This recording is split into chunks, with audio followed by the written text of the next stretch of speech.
Well, if you can avoid using the term complaint, you just take the action of calling for an investigation.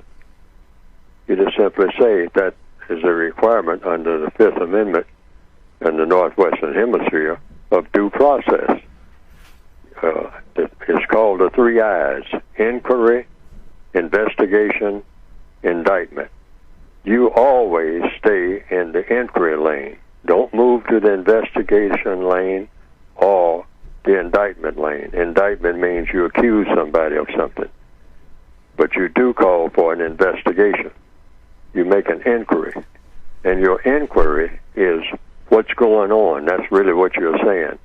I don't understand what's going on. I don't understand whether or not due process under what you might call the United States Constitution is the thing that's being used here. I don't see any evidence of that. So I want an investigation to find out if the Constitution is being violated, not your rights, but the Constitution. Now, they use the word complaint, but unless you are told that you have to use the word complaint, then you don't use the word complaint. You're not complaining about anything. You're calling for an investigation of whether or not the Constitution is being violated. That opens the door all the way to the highest courts. That's why I make that suggestion. That's in the Northwestern Hemisphere. That's not in other parts of the world. That's where you have been told that the Constitution is the law of the land, quote unquote. So you always use the Fifth and the 14th Amendments in everything that you do when it looks like something is happening that shouldn't happen, because everything comes under the Constitution. There's no such thing as something not coming under the Constitution. So you stick with that. And anything that you write, anything that you put in writing, always mention the Fifth and the 14th Amendments to the Constitution, because that's most likely.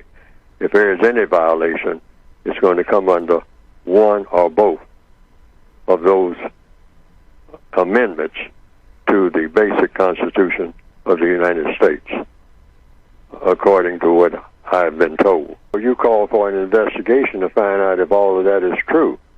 And if it is, then you find out why is it true, because it could be that what I call the 3 T's under education and under economics: telling, training, and testing.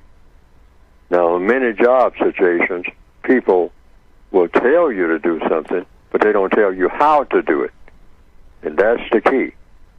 That's how racism is practiced. They'll skip that second T. They'll tell you what they want done and then walk away, and then come back later on, 3 months later, and see if you did it.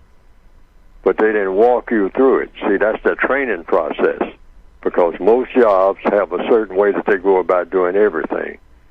And if they don't fill in all the blanks in where that training is supposed to happen, where they're supposed to actually show you step by step what they want done and how they want you to do it, then that could be a violation of due process, meaning going about doing things the correct way. That's what due process means. Going about doing everything the correct way without skipping over anything or leaving anything out or putting something in that shouldn't be put in. So you call for an investigation to see if all that was done. And the 14th Amendment is equal protection of the law. Now, what that means is, does everybody get the same treatment that way? Did they train someone and didn't train you? And so if everybody's not getting the same training, the same methods used when it comes to everybody, then that's a possible violation of the Constitution. But you never say that the Constitution is being violated.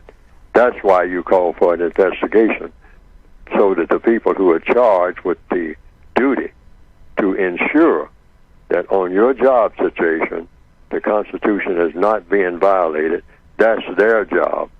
Therefore, you don't accuse anybody of anything. You just want to know, is there probable cause, and you have come to the conclusion, apparently, there's reason to believe, that's what they call probable cause, reason to believe that due process and equal protection was not adhered to, which would be, if it hasn't been, a constitutional violation. But you put that in writing, make a request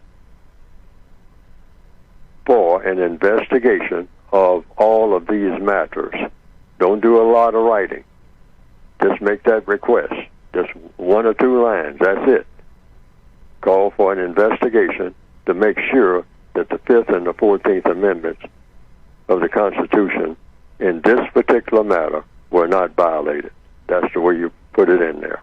So what you do, your help is in the Constitution of the United States, so you have been taught ever since you first went to grade school, what they call elementary school.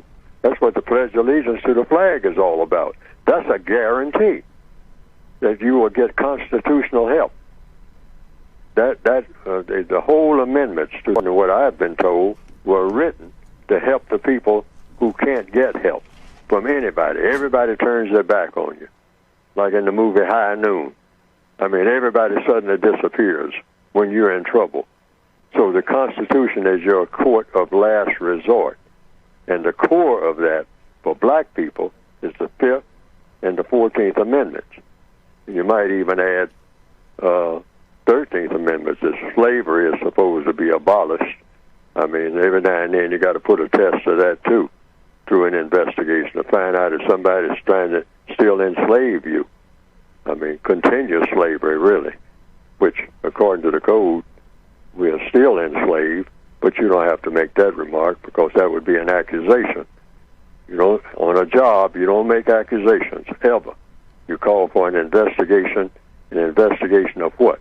To see if the 5th and 14th Amendments have been violated in whatever matter you're bringing to their attention. And just make that request. See, stay in the inquiry lane. Always ask questions and get your answers in writing, including the answer that you gave when the lady said, I can't help you. Because everybody's supposed to get help. When you request help under the Constitution of the United States, somebody's supposed to pay attention, particularly when you're rendering a public service as a teacher.